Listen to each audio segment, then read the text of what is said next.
मेहनत करेंगी, माइक्रोवेव में गर्म कर लेना। अरे नहीं बहू, मेहनत मत कर, वैसे भी ऑफिस में कम मेहनत होती है क्या, जा रहने दे। लेकिन बहू मानती नहीं, वो सास ससुर की रोटी बनाकर ही जाती है।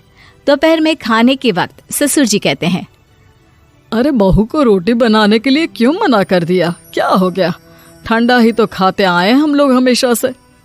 अरे वो क्या है ना, सुबह ऑफिस जाती है, घर का सारा काम करने में वक्त लग जाता है, अरे थकती है वो अलग, तो मैंने सोचा बहाने से ही थोड़ा कम काम करवाऊं। ससुर मुस्कुरा रहे होते हैं। यह तो अच्छा है, बहू को समझना जरूरी है। वक्त बीत रहा था। घर में सब खुश थे कि एक दिन, माँ जी आप शाम को थोड़ा टहलने निकला करें, घर पर रह रहकर हड्डियां जाम होती है, पापा को भी ले जाया करिए, मैं वक्त पर तो आ जाती हूँ। बहू ठीक 5 बजे ऑफिस से घर आ जाती है। फिर चाय नाश्ता बनाकर सास ससुर के साथ बैठती, उन लोगों को सारा दिन का हाल बताती। रात को पति घर आता है। क्या बात है बेटा, ऑफिस से आकर कभी हम लोगों के साथ भी बैठा कर। अरे माँ, दिन रात काम करके मन ही नहीं करता, अगले दिन की फिर तैयारी होती है, आप और पापा ही कमरे में आ जाओ। इससे अच्छी तो बहू है, कितना भी थकी रहे, घर आकर हम लोगों के लिए चाय नाश्ता बनाना, फिर बातें करना। बहू ना होती तो हम बुढ़ा बुढ़िया तो बैठे ही रह जाते। सास और ससुर अब बहू के कहने पर शाम की सैर पर निकलने लगते हैं। सास की कई सहेलियां बनती है तो ससुर को भी कुछ बुजुर्ग लोगों का ग्रुप मिल जाता है। कैसा रहा सहेलियों के साथ शाम का वक्त? हम लोगों ने तो भाई खूब योगा किया। अरे हम लोगों को गप्पों से फुर्सत ही नहीं होती। वैसे मिसेस मल्होत्रा आज बहू के बारे में कुछ बोल रही थी। तभी वहां ऑफिस से बहू आ जाती है जो जींस और टॉप में होती है। क्या बात है माँ, क्या कह रही थी आपकी सहेली आपकी बहू के लिए? सास इस बार बहू को कुछ अलग तरीके से देखती है और उल्टा सवाल ही दाग देती है। क्या कह रही थी वो हटा, ये बता, तेरे ऑफिस में तो मर्द भी काम करते होंगे ना? बहू जो अब तक मजाक कर रही थी वो सीरियस हो जाती है। मर्द होंगे नहीं माँ जी, मर्द ही ज्यादा हैं, हम 5 ही लड़कियां हैं ऑफिस में। अरे तो अच्छा लगता है क्या ऐसे कपड़े पहनती हो? कल से तुम ना साड़ी पहनकर ऑफिस जाना, और हाँ, शाम का नाश्ता थोड़ा जल्दी बनाया करो, नाश्ता बनाकर बाद में ही ऑफिस के कपड़े चेंज करने जाना। बहू को समझ में नहीं आता कि सास को हो क्या गया है, लेकिन वो कुछ नहीं कहती, सीधे किचन में जाकर चाय नाश्ता बनाती है और सास ससुर को दे देती है। अगले रोज बहू ऑफिस के लिए तैयार होती है तो खूब सुंदर सी साड़ी पहनती है और ऑफिस के लिए निकलने से पहले सास और ससुर के पैर छूती है और निकल जाती है। क्या बात है, आज मेधा के ऑफिस में लग रहा है कोई फंक्शन है। अच्छा, पता नहीं, मुझे तो बताया नहीं, वैसे तो सारी बात करती रहती है। अरे देखा नहीं कैसे साड़ी पहनकर जा रही थी? अरे वो तो मैंने ही बोला है उसे। अरे अच्छा लगता है क्या रोज रोज ऐसे सूट या जींस में जाना? बहू हो, बहू बनकर रहो, और आप भी ना मेधा मेधा मत किया करिए, बहू बोला करिए, सर पर चढ़ जाएगी तो दिक्कत हो जाएगी। सास अब बहू को बहू जैसा रखने लगती है, हर बात पर रोका टोकी, हर बात पर ताने। क्या बात है, आजकल लेट आ रही है ऑफिस से? अरे चाय के लिए भी देर हो जाती है, हम लोग फिर पार्क में भी देर से पहुंचते हैं। सभी की बहुएं वक्त से चाय नाश्ता करा देती है अपने सास ससुर को, बस एक तू ही है जो उस वक्त ऑफिस से निकलती है।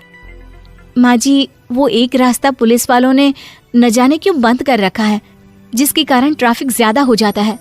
मैं कोशिश करूंगी कल वक्त से पहले निकल जाऊं। ससुर देख रहे होते हैं कि बहू अब परेशान सी रहने लगी है। एक रोज, मेधा, बेटी मेधा। जी पिताजी। बेटा देख जरा कौन सी टी शर्ट अच्छी लग रही है।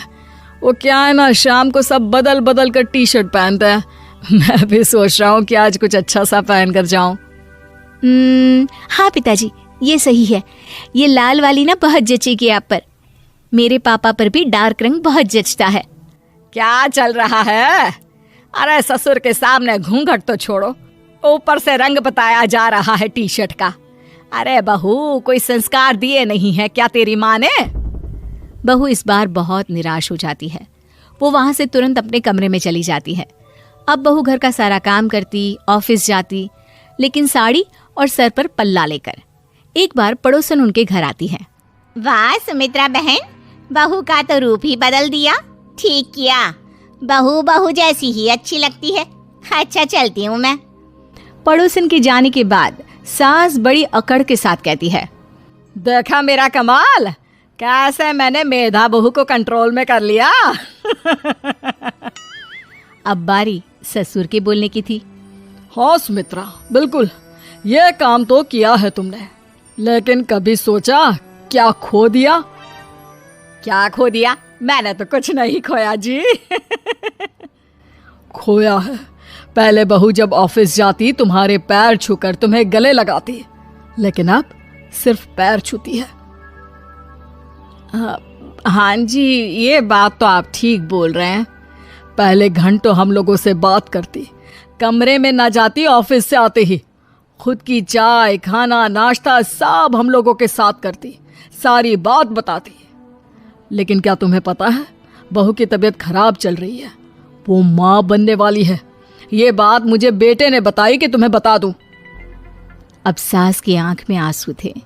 वो समझ गई थी कि लोगों के कहने में आकर उसने क्या खो दिया। शाम को बहू घर आती है तो माँ किचन में पकोड़े तल रही होती है। अरे माँ जी, आप रहने दीजिए ना, मैं आ तो रही थी। अरे नहीं, जा तू चेंज कर ले, मैं नाश्ता और चाय टेबल पर ही लगा रही हूँ मेधा। सास के मुंह से अपना नाम सुनकर बहू को बहुत अच्छा लगता है। माँ जी, कोई गलती हो गई है क्या? मेरे होते हुए आप काम करे, ये ठीक नहीं है। संस्कारी और समझदार बहू सास को माँ समझती है, लेकिन सास की बेवकूफी उसे सास ही बनाकर रखती है। बहू, मुझे भी थोड़े संस्कार और समझदार बनने का मौका दे, जिससे मैं भी बहू नहीं बेटी को देखूं तुझ में। और हाँ, मेरा होने वाला पोता क्या कहेगा कि दादी ने तो मेरी माँ को बहुत परेशान किया। बहू सास को गले लगा लेती है। नहीं माँ जी, वो कहेगा कि माँ को तो दादी ने बेटी बनाकर रखा है।